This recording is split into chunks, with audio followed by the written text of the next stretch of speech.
Okay, but see, now we have to check with external features of the heart. I hope you are able to see the screen. External features. Yes, ma'am. Ha. Yes, ma'am. Beta. So when you look at the external features, see, generally heart has certain surfaces. When you see from front, you call it as sternocostal surface. The part which is resting on diaphragm is diaphragmatic surface, and the part of the heart which we see from behind is posterior surface. So it has sternocostal surface, then it has diaphragmatic surface, and behind we have posterior surface. So like that we have. First, yes, sir. So we have three surfaces, beta. Now coming to various presenting parts, we have certain borders. What are those? See, this border is upper border. This one is right border. This is left border, and this is inferior border. Okay. When you see this as upper border or the superior border, we have right atrium, right ventricle, and a part of left ventricle. Now, when you see the right border, it is exclusively formed by the right atrium. Inferior border, a small part of right atrium, then two-thirds maximum part of it is formed by right ventricle, and a part of left ventricle forms the inferior border. Coming to the left border is chiefly formed by the left ventricle. A part of it is contributed by the left auricle, which is a part of left atrium. Okay, that is it clear, Okay. beta? Yes, ma'am.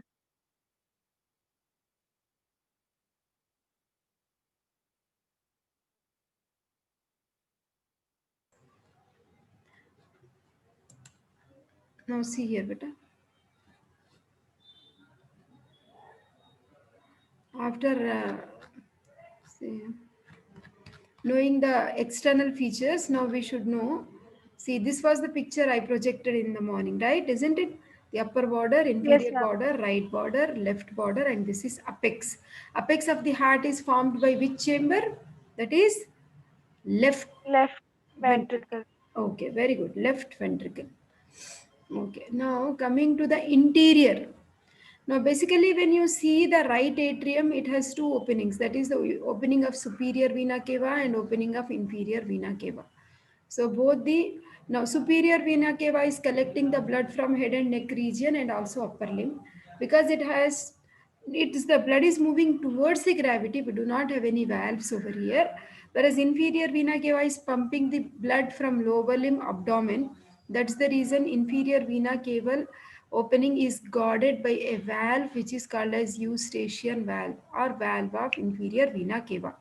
Now, if you just see from outside, the right, like see the connection of superior vena cava and inferior vena cava, along this connecting line, you have an elevation which is called as sulcus terminalis. Sulcus terminalis. Now, when you just cut it along this line of sulcus terminalis, and if you just open this right atrium like a flap, okay, then you will see it has two parts. This is the like we have two parts, inflowing part and then we have outflowing part. Okay, so now when you just Mm. look into this, see internal features broadly divided into smooth posterior part, okay, and the rough anterior part. That means when you have cut it like this along the sulcus terminalis, this is the rough anterior and this is the smooth posterior part. So in the rough anterior part, if you see correspondingly where we had sulcus terminalis, inside we also have an elevation which is called as crista terminalis. Crista Mm. terminalis. Now from that means this is also crista terminalis only. Along this line only you have cut and then you have just opened it like this. Okay. Now here you will have that means you have given incision like this, Ritika. Okay, Okay. and then you have opened it. So all these muscles, whatever you are finding, so many muscle elevations you find, you call it as musculi pectinate. Musculi pectinate or pectinate muscles. Now this was the anterior part which is quite rough, and the posterior part which is quite smooth. It is actually leading into the next chamber, that is the right ventricle. So in the right, between the right atrium and right ventricle, we have a valve which is called as tricuspid valve. Okay. So Huh. this tricuspid valve, if you observe, see here, when you open the right ventricle, you will be able to see tricuspid valve more clearly. So this round structure, whatever we see, generally it is called as the cusp ring, annulus. Okay, annulus is the ring to which these cusps are attached. For tricuspid valve, we have three cusps, and these string like violin string like things, whatever we have, those are called as chordae tendineae. Chordae tendineae, and these are attached to papillary muscles. Okay, so we have three cusps which are actually attached to the annulus, that is ring. Of course, this is the interior of right ventricle, but because now the communication between the right atrium and right ventricle, you are able to see this ring, that is nothing but annulus. From this annulus, we have three cusp or leaflet like structures. So we have anterior, posterior, and septal cusps that we will discuss when we are doing this right ventricle answer. Now, this smooth part, the posterior smooth part. Now, see what is the name? This chamber we are studying, right atrium. What is the other chamber which it has adjacent to it? Side of it has which chamber? Two chambers are side by side. No, Ritika. This is right atrium and side. Huh. This is left atrium. Okay, beta? Or if you look into this picture, this is right atrium and this is left atrium. Okay. Between the right atrium and left atrium, are you finding there is any partition?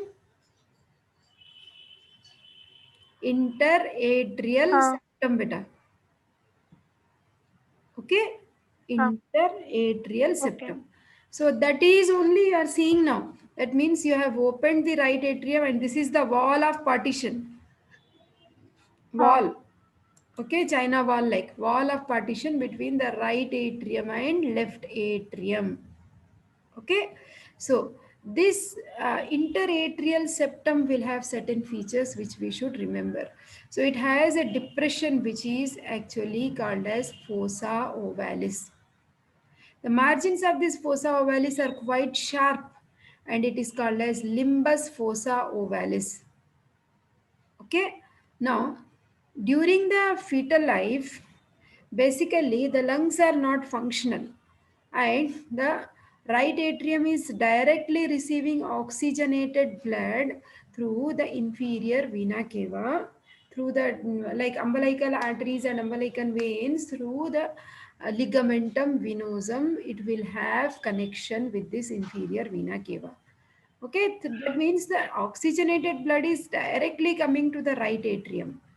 And there is an opening in the interatrial septum in the fetal life, which is called as foramen ovale, which will allow the blood to move from the right atrium to the left atrium.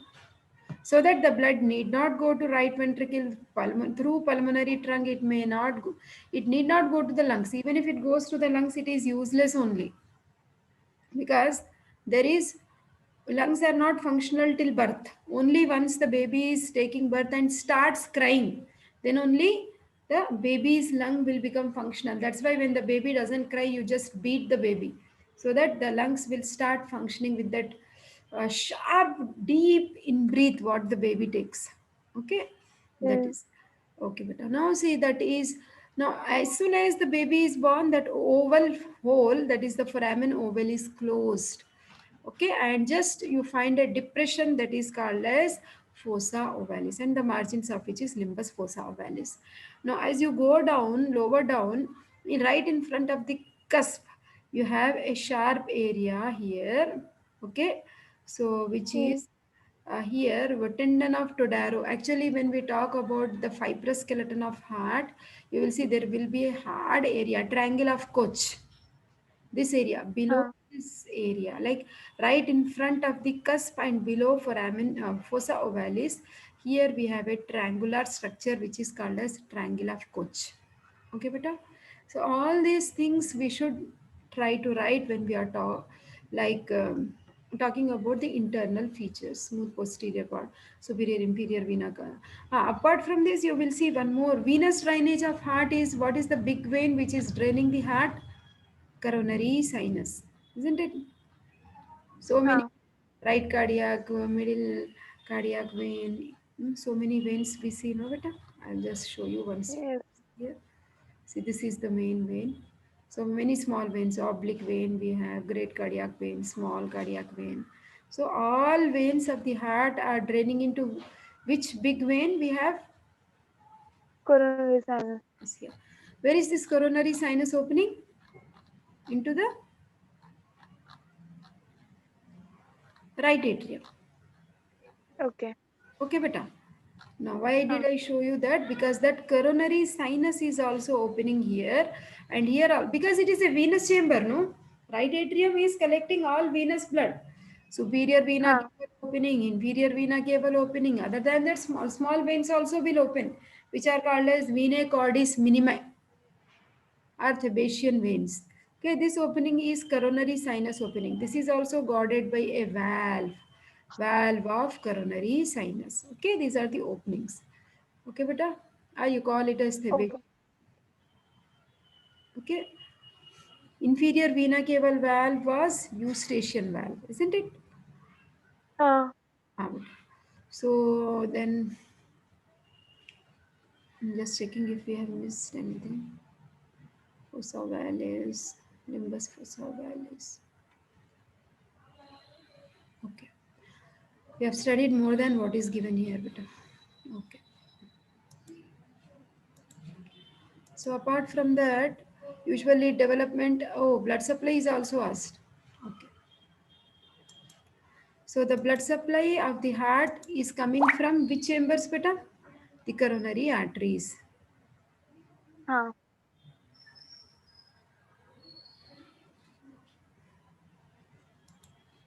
Okay. See here. Right coronary artery, left coronary artery. See here, beta, this is aorta, isn't it?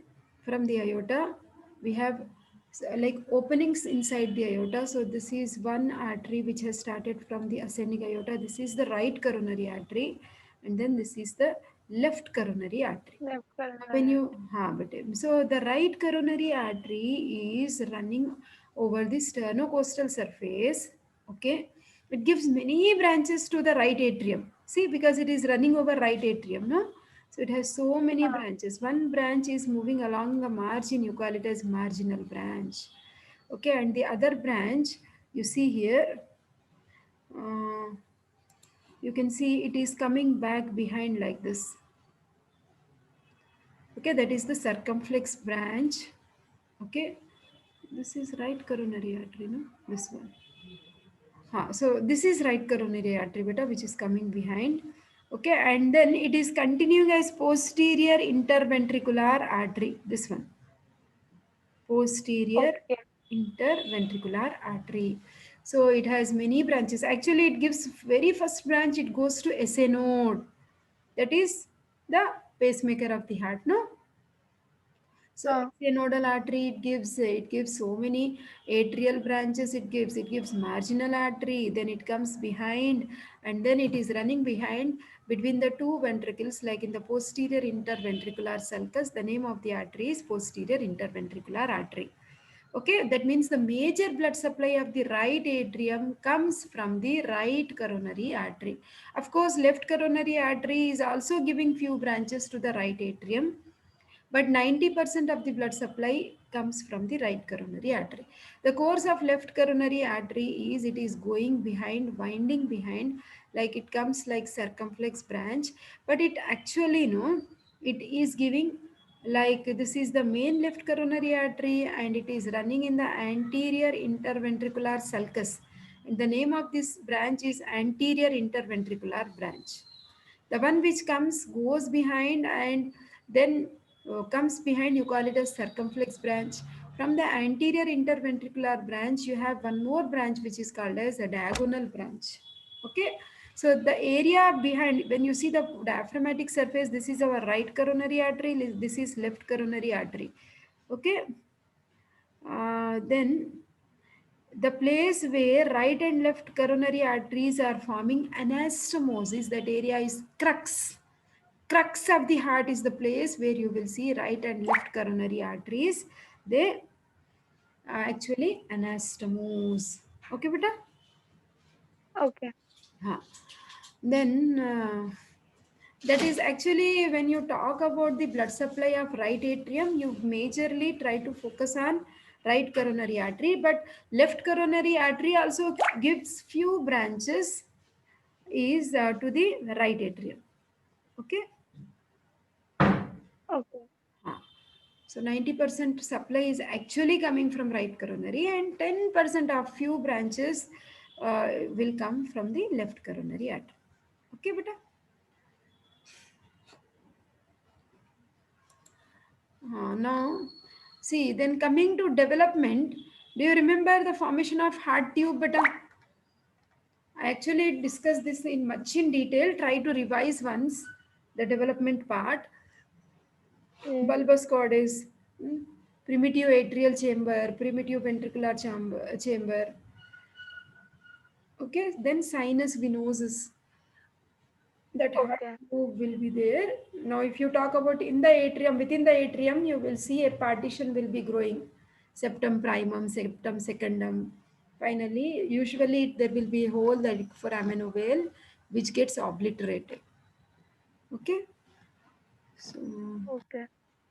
just please read once better. If you don't get again in next class, I will discuss. Okay.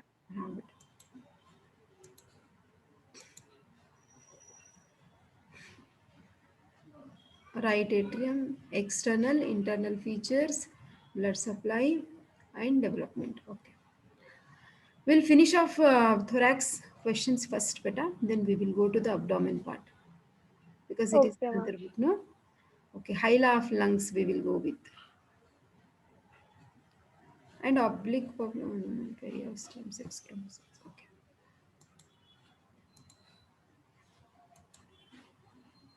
Mm. Hilum is the place. What is the meaning of hilum, Ritika? Entry and exit of the structure. Entry and exit. Yeah, is hilum, isn't it?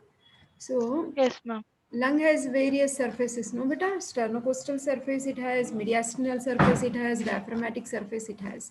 So when you talk about the mediastinal surface, so at the mediastinal surface, I'll show you the gross picture of lung first.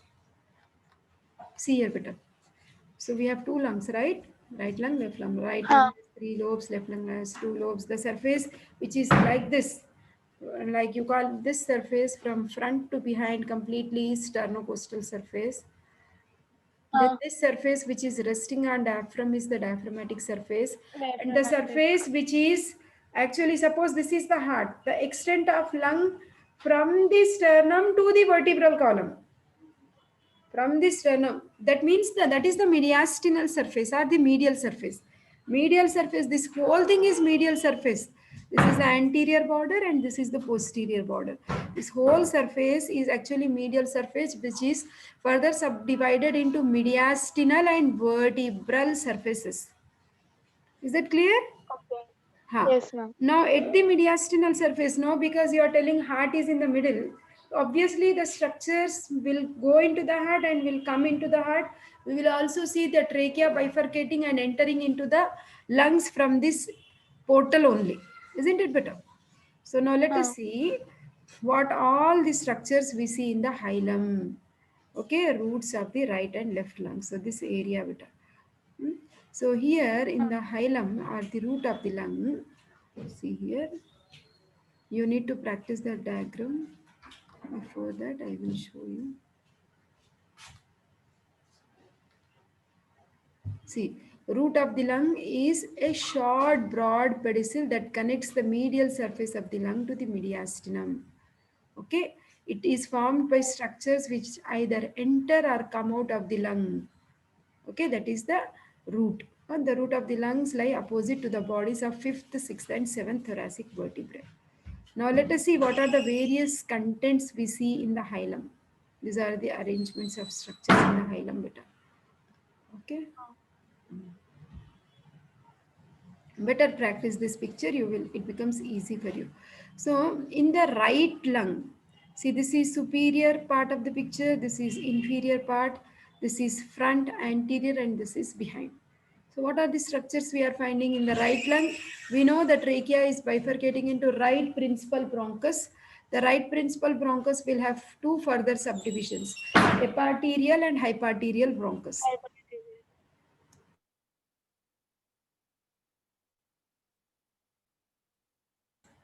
Eparterial and hyparterial bronchus. Then we have two set of veins, like, so because pulmonary, though they are veins, but still they carry oxygenated blood, isn't it?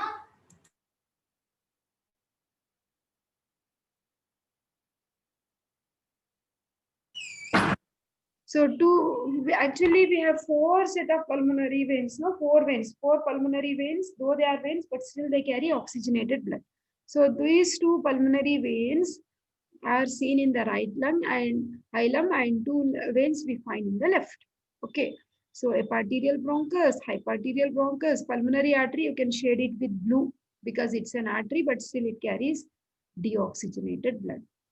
Okay, these are the major contents, beta. Apart from that, you can give nerves like anterior pulmonary plexus, posterior pulmonary plexus, always lymphatics are everywhere, then bronchial vessels. Okay, so these are the Okay. arrangements of structures, beta. Then come to the left lung. Same thing you will find except eparterial, hyparterial bronchus. You will find only left principal bronchus. That's it, beta. Left bronchus. Or simply if you write bronchus also, that is fine. Okay, then we have pulmonary artery, two set of pulmonary veins, anterior posterior pulmonary plexus, lymphatics, and bronchial vessels. Okay, you draw this diagram, and you can also see here, talk about this table, beta. Differences between the, no, these are the lungs. Okay, table is not given, I guess. You can also just make your own table by just practicing this diagram. Okay. Yeah. Okay. That is all about the hyla of the lungs.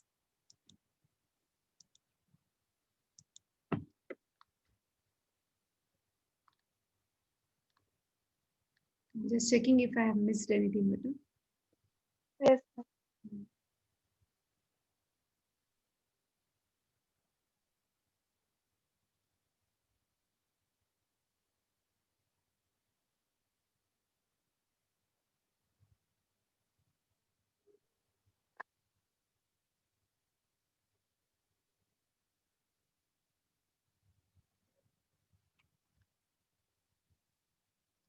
Okay, then hyla, microscopic fundus, ductal canal,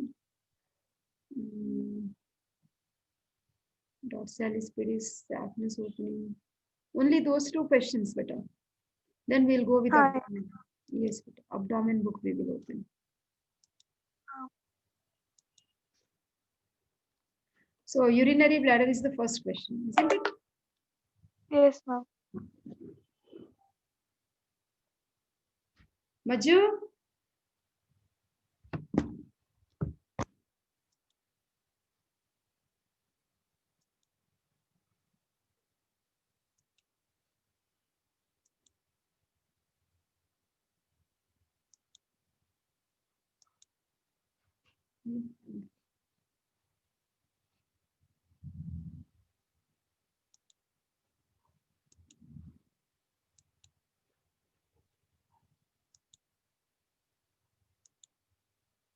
I'm finding only lower limb here in the shared content.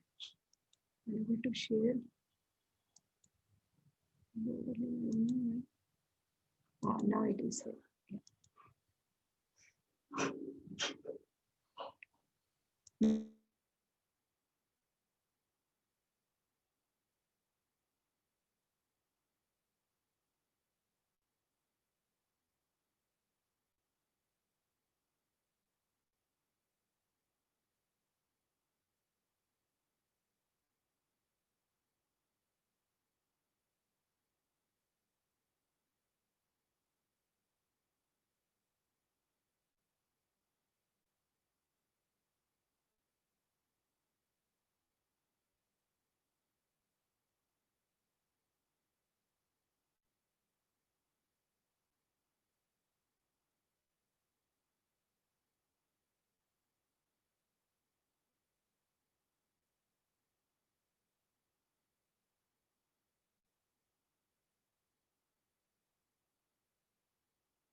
So can you see the urinary bladder lesson beta on the screen? Yes, ma'am. Huh. So first of all, we will see um, in the sagittal section, if you just try to recollect, just behind the pubic symphysis, we have urinary bladder, isn't it? Yes, ma'am. What are the three visceral organs, beta? We have one behind the other. See, suppose this is the pubic symphysis. Okay. Behind the pubic symphysis, we have urinary bladder. Behind the urinary bladder, in case of males, what do we have? Rectum, anal canal. And in case of females, behind the urinary bladder, what do we have? Uterus. Uterus. Okay. See here, this is the female organization. This is the pubic symphysis. This is urinary bladder. In case of males, we see prostate gland at the neck, and then this is the urethra. In case of females, behind the urinary bladder, we have uterus, and this is vagina. Okay, cervix continuing as vagina. Behind vagina, in case of female also, we have rectum, anal canal. Isn't it better? Now, between the urinary bladder and uterus, there is a fold of peritoneum. What do you call it as? Vesico-uterine pouch. Vesicle. Vesico-uterine pouch. Then between the uterus and rectum also we have a pouch. Recto-uterine pouch, also called as pouch of Douglas. Douglas Douglas. pouch. No? Similarly, when you come to the male urinary bladder, male sagittal section of pelvis, immediately behind pubic symphysis, which organ are we seeing? Urinary bladder, isn't it? Now, behind the urinary bladder, we have rectum and anal canal. Now, between the urinary bladder and rectum, there is a fold of peritoneum. What is that, beta? Between the what and what, ma'am? Between rectum and urinary bladder in male. Rectovesical pouch. Rectovesical pouch. Rectovesical pouch. Okay. Now, if you look at this picture, you will get an orientation, how it is. What section is this, beta? This section is sagittal section. Sagittal section. Yeah, beta. So, in this sagittal section, you are finding this particular part. See, if I show you the other diagrams, you may not understand the concept. So, I'm trying to make you understand from this picture first. This point is called as apex of urinary bladder. Okay. This is this point. Then this is the superior surface, beta. Superior surface. This is inferolateral surface because it is down. Superior surface it has two inferolateral surfaces. Right and left inferolateral surfaces. Okay.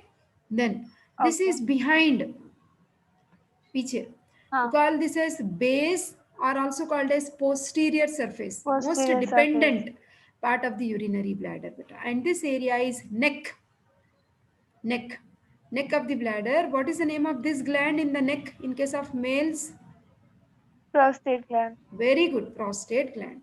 So you understood now presenting parts. See, apex, base are the posterior surface, superior surface. Superior surface and inferior lateral. Very good. Inferior lateral. And this is the neck of the bladder. So at the neck of the bladder, we have prostate gland.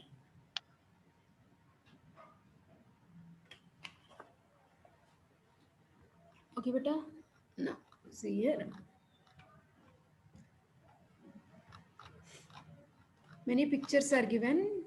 So if you understand pictures, automatically you will write everything. Now this picture is actually apex is shown this side. That means this is this point, this here in this diagram, anterior end is this and posterior end is this, beta. Yes, means this is pubic symphysis area. Behind we have rectum anal canal. You can see more clearly what are the borders now. See what are the borders we have. See this border is above. We have two lateral borders. This is one lateral border. This is another. Between the two lateral borders, whatever surface we have, that is the superior surface. Superior surface. Very good. This is one anterior border, beta, in midline. one anterior border which is running exactly here between the midline. So on either side of the anterior border, whatever surface is there, that is the inferolateral surface. This is the anterior border. On either side of the anterior border, the surface is inferolateral surface. The surface which is seen from behind is the हाँ. posterior surface. Okay, but a posterior view or the base are the most dependent part. Okay. Okay. Now, see, you are finding two lateral borders, one anterior border, and this border which is bridging two lateral borders from behind, you call it as posterior border. Okay. Okay. Okay. So, two lateral borders, anterior border, posterior border. On either side of the posterior border, are you finding two ducts opening, ureters? हाँ. Okay, beta. Now, at the neck of the urinary bladder, which gland is present here? Prostate gland. So, it is male bladder or a female bladder? What you are seeing on the screen? Male bladder. Male bladder. Now, we are seeing the posterior aspect of male bladder again. So, in this male bladder, you are finding, see, if you observe the other picture, which I have shown you in the beginning, so some parts of male reproductive system are shown there, and it is actually important for you to understand the posterior surface. Now, we know this is inside the scrotum we have testis, isn't it? At the upper border हाँ. of testis we have, what are this? Epididymis. From the Epididymis. epididymis we have vas deferens or Vas ductus deferens. deferens, which passes through हाँ. inguinal canal. Okay, then it goes हाँ. behind, it runs over the superior surface of the urinary bladder.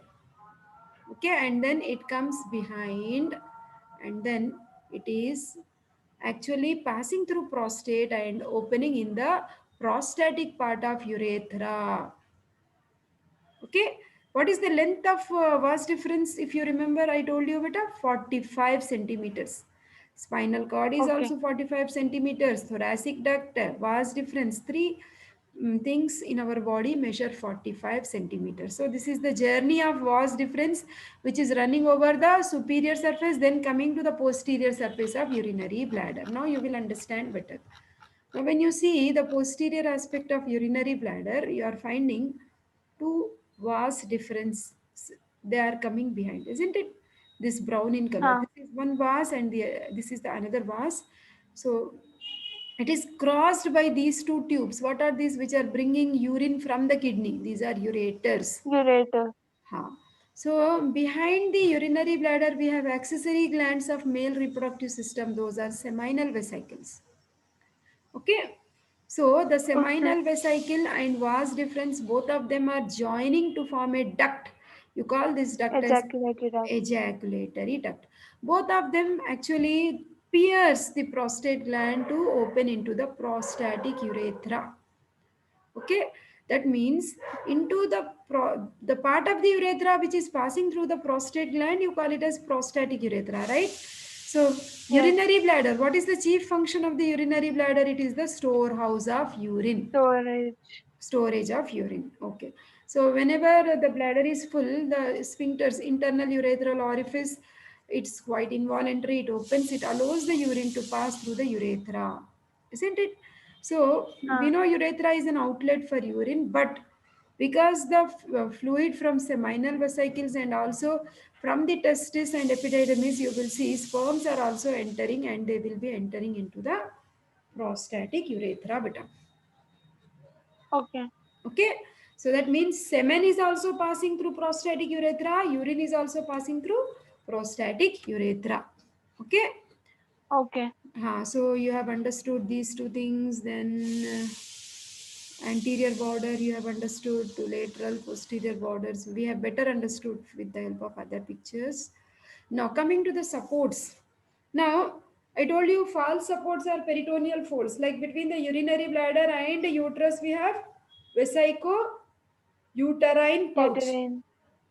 In हाँ. case of males, between the urinary bladder and rectum, we have rectovesical pouch. Rectovesical pouch. Ha. Now see here, beta, this is the transverse section of the body wall of a female. This is pubic symphysis area. That means this is right behind the pubic symphysis. What organ do we have just behind pubic symphysis? Urinary bladder.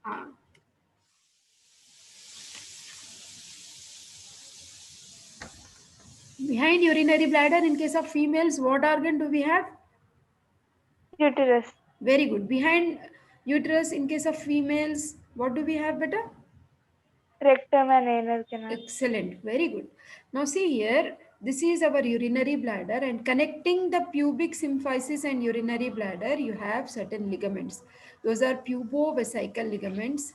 Then we have lateral true ligaments. Then we have posterior ligaments. These are the ligaments which are holding the urinary bladder in place. Okay. In case of females, we have pubovesical, no? Whereas in case of males, we have puboprostatic ligaments, beta. Puboprostatic ligaments are there. Okay, medial and lateral puboprostatic ligaments we find in case of males, which act as true supports. Okay, so laterally you have lateral puboprostatic, medial puboprostatic. Okay, see, I told you apex is right in front, right? This is the apex, this is the apex. So from the apex of urinary bladder till the umbilicus, there is a fold of peritoneum. There is a ligament which is extending. We call it as median umbilical ligament. I repeated this point many times when we were doing abdomen peritoneum. Median umbilical ligament. Okay. Hmm. So now this is the interior of urinary bladder. When you cut open and see the urinary bladder will have same folds like stomach. But there is one area of the urinary bladder which has no folds. Okay, that area is trigone. Okay, on either side of the like it's like a triangle, no? We know like on either side you will see the opening of two ureters. The distance of two ureters is interureteric ridge, also called as bar of Mercier. Okay, Okay. now and the length of this interureteric ridge when the bladder is empty is 2.5 centimeters. When bladder is full of urine, it will stretch, no? So the length is Huh. 5 centimeters. Beta. Okay, in Okay. stretched bladder, interureteric ridge is 5 centimeters, whereas in relaxed bladder it is 2.5 centimeters. Okay.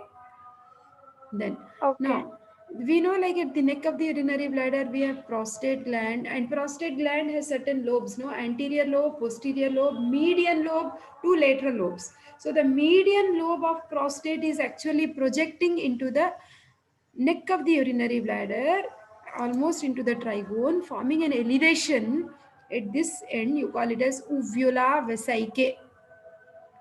Median lobe of the prostate is projecting in at the level of neck of the bladder. You call it as uvula vesicae. Okay. Okay. Developmentally also, if you see, whole of the urinary bladder is actually developing from cloaca, which is the part of endoderm.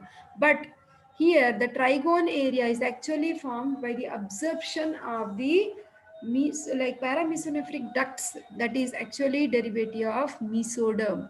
Except for trigone, whatever area we find in the urinary bladder is endoderm, whereas trigone is mesodermal in origin. Okay, just three Okay. four lines will be there, but in embryology book, just open and see, you will understand. Okay. Okay. Interior we have seen. Now blood supply, we have vesical arteries, but a superior and inferior vesical arteries which are coming as branches of internal iliac artery. Venous drainage, correspondingly we have vesical venous plexus. So finally these venous drainage goes into internal iliac vein. Lymphatic drainage goes to external iliac group of lymph nodes, and few of them will go to internal iliac and lateral aortic. Urinary bladder, you have seen that picture, no? Beta, for micturition reflex, I have shown you many times. S1, S2, Huh. S3. Innervation is wonderfully given in that physiology book, whatever we studied, no? The same picture you can Huh. draw and you can write the content. Parasympathetic is S2, S3, S4, sympathetic T11 to L2, and somatic pudendal nerve root value S2, S3, S4. So sensory is carried by parasympathetic nerves and partly by sympathetic nerves. Better you draw the diagram and whatever nerves are given in that picture you can write. Now coming to clinical anatomy, urinary bladder cancers are quite common, beta. Okay, and Okay. usually see if nervous system is not functioning well, then you will see urinary incontinence. Incontinence means without the knowledge of patient, the person will be passing urine in the bed. We see in paralysis cases, bedridden cases, no? That is in case of Huh. spinal shock, hemiplegia, pyramidal tract injuries, we find this type of bladder. Okay, that is, so that you write better. We can view the urinary bladder interior with the help of an apparatus called a cystoscope. So that is all about urinary bladder.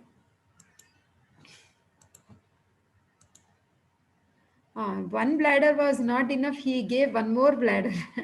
That is gallbladder. Okay, we will see gallbladder.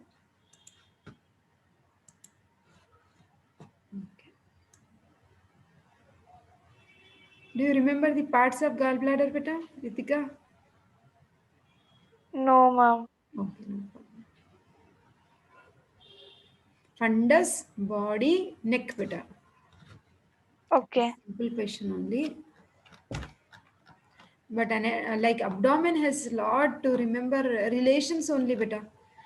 There is a chapter Okay. called as extrahepatic biliary apparatus. Relations, Huh. relations, relations. So many will be there. Abdomen, you could not do dissection, no, beta. While No, abdomen ma'am. was Mr. going Gentleman. only, that lockdown started. So dissection in the college you could not see, I guess.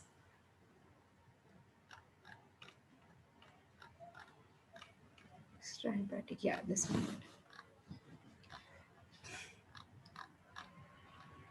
Okay, beta. Now see here. Now we are talking about extrahepatic biliary apparatus. That means from the right lobe we have right hepatic duct, from the left lobe we have left hepatic duct. Both the hepatic ducts will be collecting the bile juice and it is entering into common hepatic duct. Via cystic duct it enters into the gallbladder. Okay. Now, when you look into Huh. the gallbladder, it has certain parts. What are those? This area is body. Okay. And this area is actually little part which is projecting down is fundus, neck, and then this is cystic duct. Huh. Okay. See, cystic duct will combine with this common hepatic duct. Cystic and common hepatic duct will join to form common bile duct. Okay.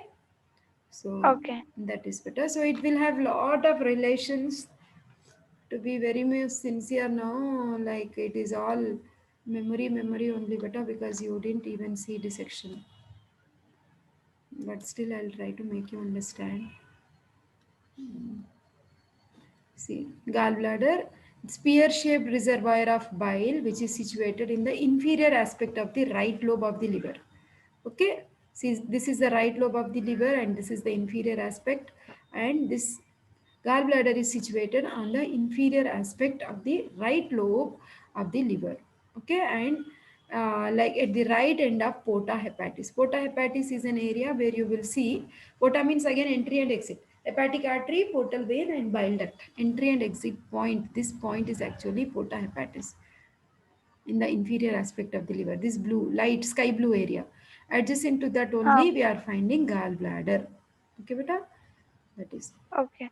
Coming to dimensions, the length is 7 to 10 centimeters, the width is 3 centimeters, and the capacity is 30 to 50 ml. That much amount of bile juice can enter. So it has body and projecting down part is fundus, neck, okay, and this is the cystic duct. Okay, fundus, body, neck. Neck continues as the cystic duct. Now, only small part only is there, beta, gallbladder. Just read once, you will understand. The gallbladder is situated on the inferior aspect. No, the place where it is situated is actually called as fossa for gallbladder. That area will not have any peritoneal covering. That's why that area is called as bare area of the liver. Bare area, beta. Okay, because whole Huh. of the liver is enclosed in peritoneum except for few surfaces. Anyhow, liver will come as an essay question. Once it comes as an essay, we can discuss it again. Okay. Just revise once, you will be able to recollect.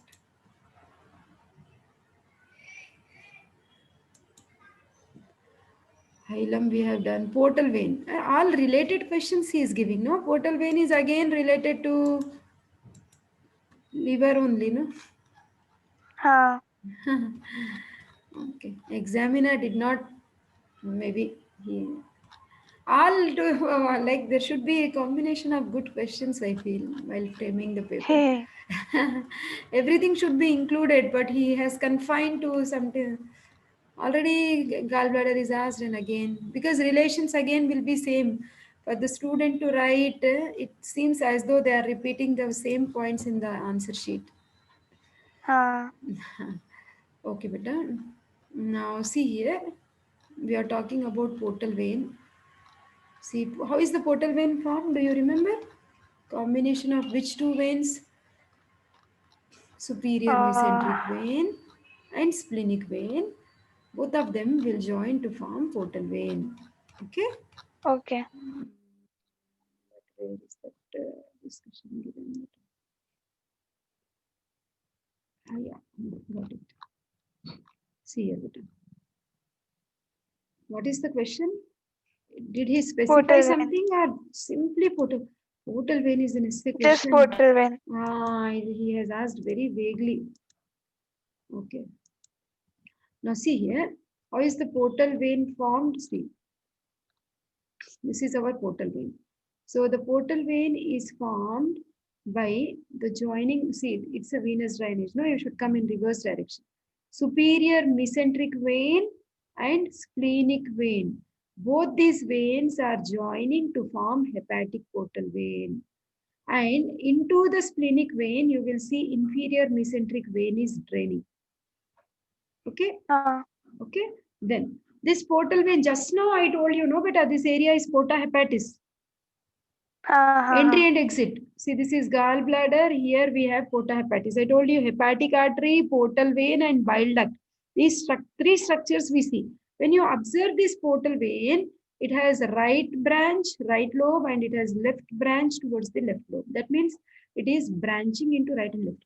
Though portal vein is vein, but still we take its flow of blood as though it is an artery because portal vein is, we are using the word branch, you see. We never use the word branch for veins, Branch. isn't it? Ha. Why are we using branch, right and left branch? Because it is actually collecting all nutrients from the gastrointestinal tract. You remember foregut artery, celiac trunk, midgut artery, superior mesenteric artery, hindgut artery is inferior mesenteric artery. Ha. Yes, ma'am. So whole of the gut, like correspondingly, we have superior mesenteric vein, inferior mesenteric vein, splenic vein. They are only joining to form the portal vein. That means whatever is there in the gastrointestinal tract is now being collected by portal vein, and this portal vein is carrying nutrient-rich blood, and it is transporting it to the liver through right and left branches. That means end products of digestion like glucose, fatty acids, amino acids, they are all transported via portal vein and they are coming to the liver for the purpose of storage or for metabolisms. Like glucose will be stored in the form of glycogen. Fatty acids, if they are excess, they are stored in the form of glycerol. Amino acids, though they are never stored, but liver is a factory. It is taking job of so many metabolic activities, no synthesis of plasma proteins, clotting factors, some hormones. Those are all proteins only. That's why when amino acids are transported here, they are again converted to the required things. So that is the significance of portal vein I was talking about. Now see, this is the C fold of the duodenum. Within the C fold of duodenum, we have pancreas. So we have head, neck, body and tail. Those are the parts of pancreas. Now at the neck of the pancreas, you will see the formation of portal vein. That means at the neck of pancreas, superior mesenteric vein and splenic vein are joining to form the portal vein. Okay, beta, then it Okay. will enter into the hilum. So always in anatomy, we have to bother about relations. Okay. See, this is superior mesenteric artery. This is inferior mesenteric artery. Blood supply, if you observe, portal vein is formed by these tributaries only. Hmm. That is. Venous drainage always go in reverse direction. Now see here, this is, so many veins are opening into portal veins. So now relations, intraduodenal part. Infraduodenal means what? See, this is the first part of the duodenum. Part of the portal vein is below duodenum. Retroduodenal means behind duodenum. Supraduodenal means above duodenum. So infra, below duodenum. Retro, behind duodenum.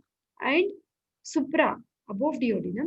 Then in intrahepatic course means it has successfully entered into the lobes of the liver. Okay, there you have to just talk about relations. Infraduodenal, it is related to neck of the pancreas. Posterior relation throughout is inferior vena cava only.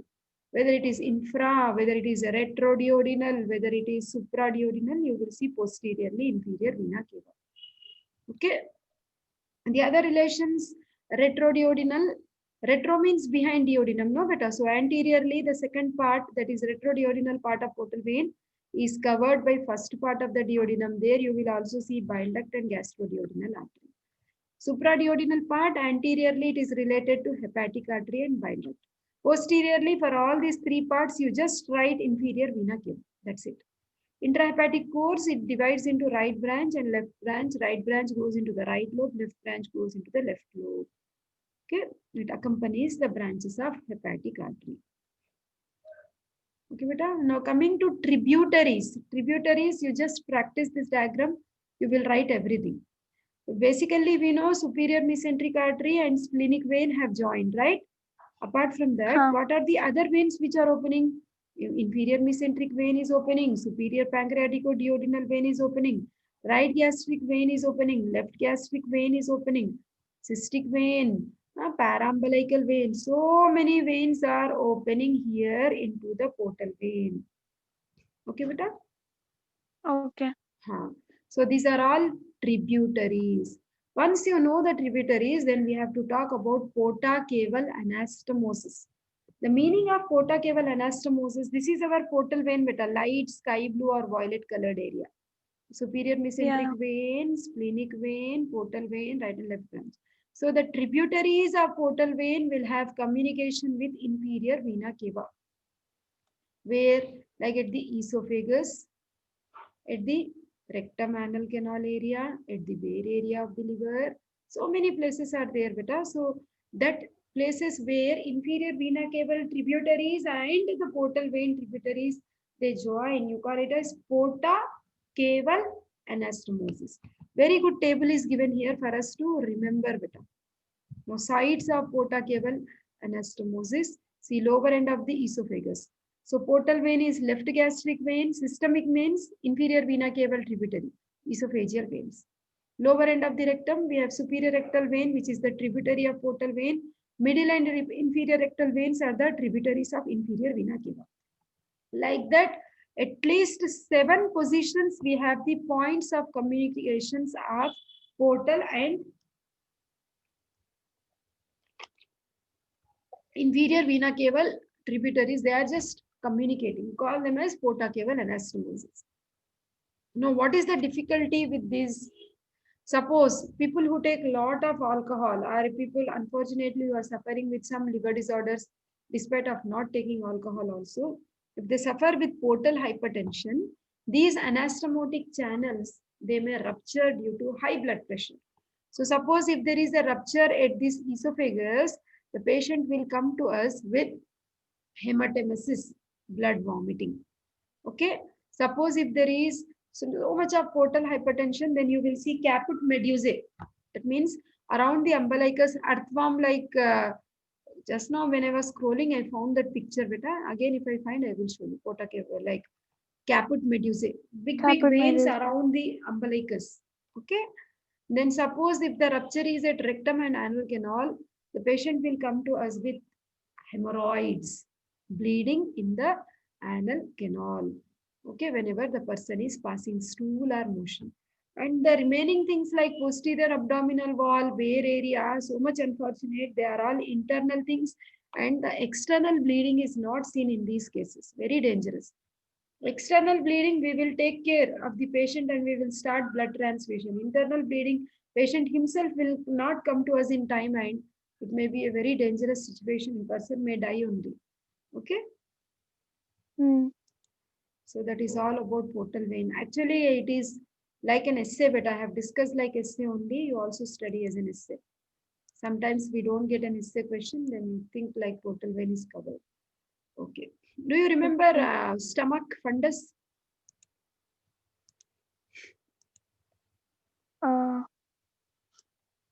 Microscopic picture, beta.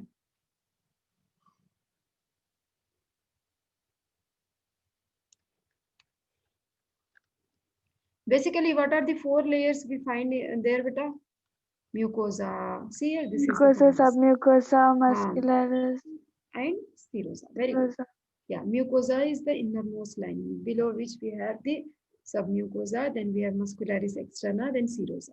So now the mucosa is showing specialized glands in the stomach fundus. You call them as gastric glands. Okay, the gastric glands will have different types of cells like parietal cells, which are concerned with the secretion of HCl, chief cells, which are concerned with the secretion of enzymes. We also have mucous neck cells, no? Which are concerned with the secretion of mucus. Okay, special cells like G cells, which are concerned with the secretion of gastrin hormone. Okay, all these are gastric glands. Okay, in the mucosa, we have lining epithelium, then we have lamina propria, then we have muscularis mucosae. Within the lamina propria also, you are finding so many enfoldings of these gastric glands with all specialized cells. Okay, muscularis mucosa, we have inner circular, outer longitudinal layer. Then we have submucosa, then we have muscularis externa. It is made up of 3 layers, no? Outer longitudinal, inner circular. No, innermost we have oblique layer also in case of stomach. Isn't it? Oblique layer is also there because stomach is concerned with churning. It's like a grinder of our body. Outermost covering is the serosa. Is it clear, beta? Yes, ma'am. Okay. That is about fundus.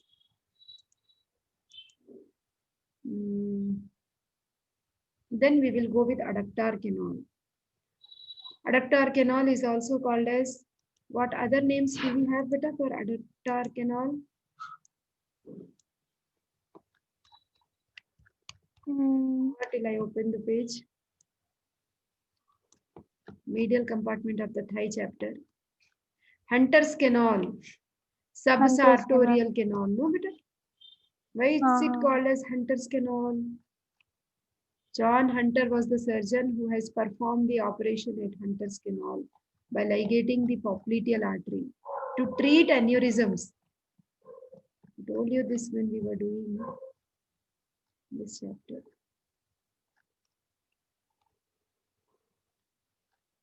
Anyhow, anatomy needs lot of revisions, beta.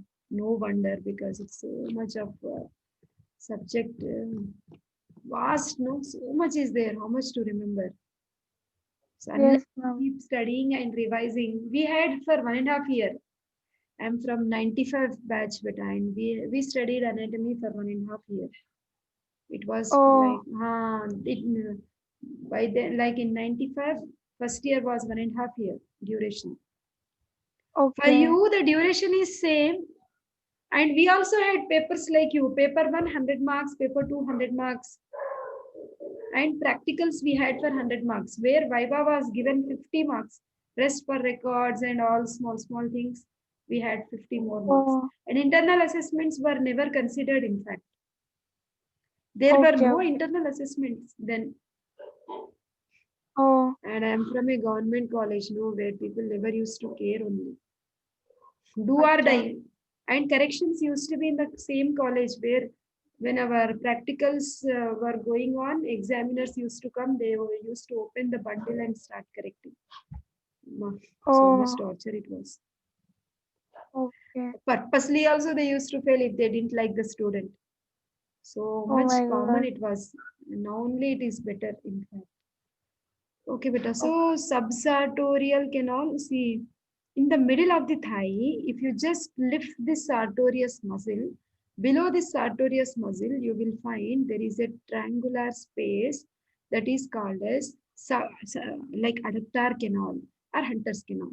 Let us see the boundaries of adductor canal. Anteriorly, it is bounded by the vastus medialis. Posteriorly, we have adductor longus, and the roof is formed by sartorius muscle. So this triangular space where you have this femoral artery, we know femoral artery from this canal, now it goes behind to continue as popliteal artery, isn't it? So this is femoral artery, femoral vein. So if you want to just catch hold of this artery, you need not cut any of these structures. Give just median incision along the midline of the thigh. Then lift this muscle, just separate this muscle. Okay, move it aside. And when you lift this muscle, underneath this muscle, you can catch hold of this artery. You can ligate the artery, tie this artery. If you are treating a thing like popliteal aneurysm. Aneurysm means ballooning of blood vessel. If popliteal artery is ballooning out and it is causing some problem to patient, when you are performing a surgery, you tie the femoral artery by approaching this canal, that is subsartorial or adductor canal. That is the clinical significance. So these are the boundaries. Below subsartorius, whatever nerve plexus is there, you call it as subsartorial plexus. Okay. You will see cutaneous nerves and branches of femoral and obturator nerve taking part in the formation of subsartorial plexus. And within this adductor canal, apart from femoral vessels, we also find the branches of obturator nerve, anterior and posterior divisions, nerve to vastus medialis and saphenous nerve. Just practice this diagram better. You will be able to write many things, whatever is given in this. Okay. So this is the direction of things, what you see, like femoral artery, femoral vein. Okay. We know artery, band structures. No, initially vein is medial and artery is lateral. If you see femoral triangle. No, as you go down, the artery becomes medial and vein becomes lateral. So this is the medial part of the picture. This is the lateral part. You can write in your book. Okay. So that is adductor canal. Dorsalis pedis artery is a continuation of which artery, beta? We'll just discuss these two markers. Anterior tibial artery. Anterior tibial artery. Okay. So anterior tibial artery.